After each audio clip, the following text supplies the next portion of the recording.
राधे राधे दोस्तों, आपका अपने चैनल पूजा पाठ उपाय में आपका बहुत बहुत स्वागत है। दोस्तों, आज मैं आपके साथ शेयर कर रही हूँ कि कैसे मैंने राधा अष्टमी का त्यौहार मनाया है। तो पूरा दिन मैंने क्या क्या किया है, सुबह 4 बजे से लेके रात तक का पूरा आज मैं आपको बताऊंगी कि राधा अष्टमी का व्रत कैसे किया जाता है और हमें क्या क्या इस दिन करना चाहिए जिससे कि व्रत का पूरा लाभ मिले। राधा अष्टमी का व्रत अनेकानेक एकादशियों के व्रत का फल देने वाला होता है।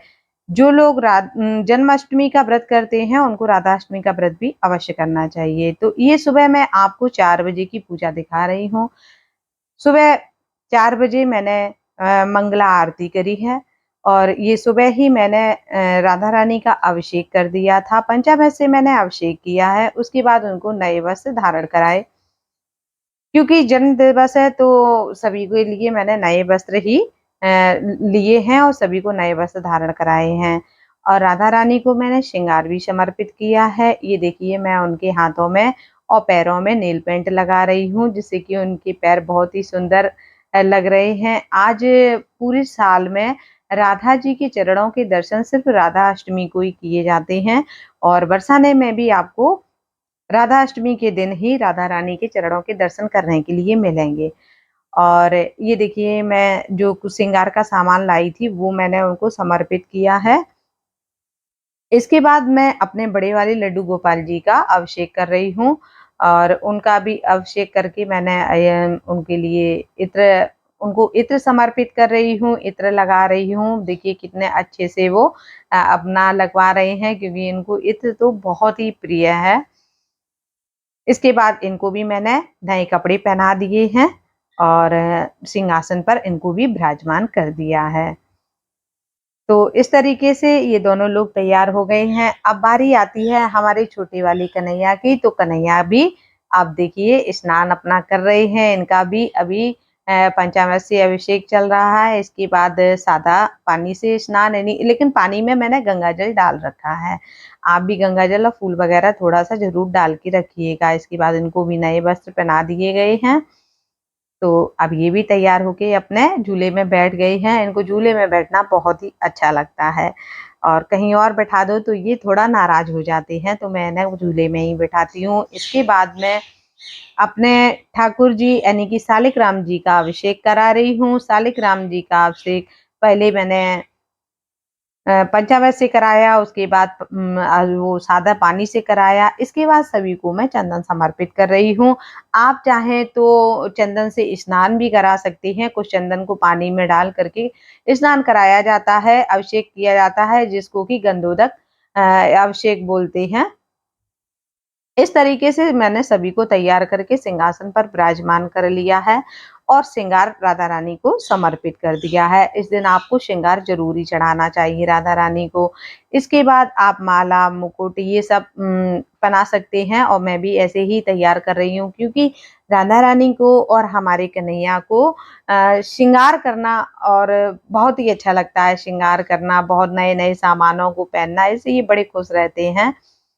तो आप पे भी जितना बने आप ज़रूर करिएगा और ये सब करने से मन में भी बहुत ही प्रसन्नता रहती है और सुबह से ही घर में पूजा का माहौल एकदम से बहुत ही पॉजिटिव माहौल हो जाता है।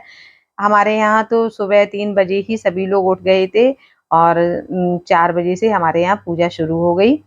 ये मैंने सुबह की थाली लगा ली है। इसमें मैंने पंचामृत और मेवा पाग का भोग लगाया है और फल समर्पित किए हैं, मतलब फल भी चढ़ाए हैं।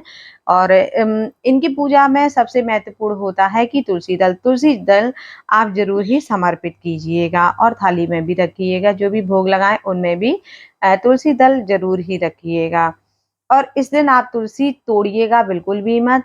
तुलसी आपको एक दिन पहले ही तोड़ लेनी है। ये देखिए, मैंने कलश भी रख लिया है। कोई भी पूजा अर्चना करें तो उसमें कलश जरूर ही रखा जाता है और कलश में पान के पत्ते और ऊपर से नारियल रखा है। थोड़ी सी चावल भर की मैंने कटोरी रखी है और कुछ मैंने दक्षिणा भी रखी है। इसके बाद मंगला आरती वगैरह करी और ये देखिए, मैं रोली और चावल से तिलक कर रही हूँ कि क्योंकि जन्मोत्सव पर रोली और चावल से ही प्रभु का तिलक करना चाहिए। तो रोली और चावल चढ़ा के तिलक करना चाहिए और उनका जो भी मनपसंद भोग होता है उनको भोग लगाना चाहिए। तो ये सुबह की आरती भी आरती पूजा सब बहुत ही सिंपल से तरीके से करी है। और इस बार मैंने अपने ठाकुर जी भी अंदर ही रख लिए हैं। वैसे ये तुलसी जी के पास बैठते हैं, क्योंकि 1-2 बार मैंने इनको अंदर रखा है तो मैं बहुत परेशान सा हो गई हूँ। मतलब इनको शायद अच्छा नहीं लगता है अंदर बैठना, ये तुलसा महारानी के पास ही बैठते हैं।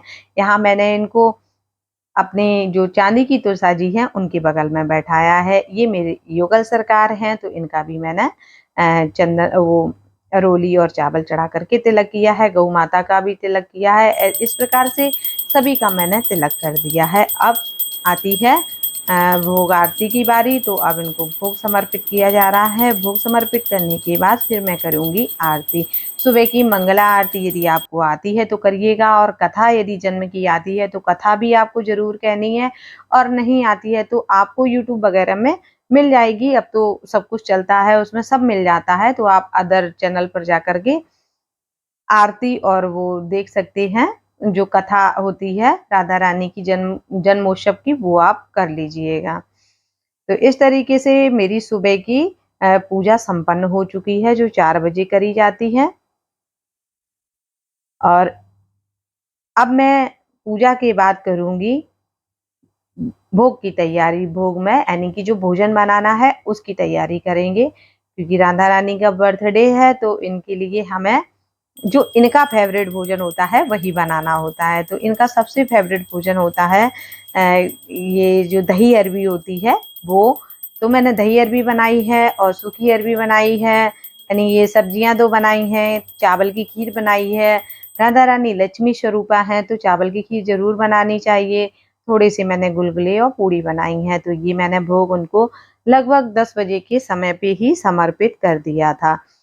और ये मैंने अखंड जोत जलाई है, क्योंकि मैंने व्रत रखा है, तो व्रत रखने वाले दिन अखंड जोत ज़रूर जलानी चाहिए। और पूरा दिन आप मन ही मन राधा जी का भजन करें, कीर्तन करें और नाम जाप करते रहें। नाम जाप का बहुत ही सुखद फल होता है, और क्या बताऊँ, मतलब बहुत ही अच्छा माना जाता है। किसी की चुगली वगैरह नहीं करनी चाहिए।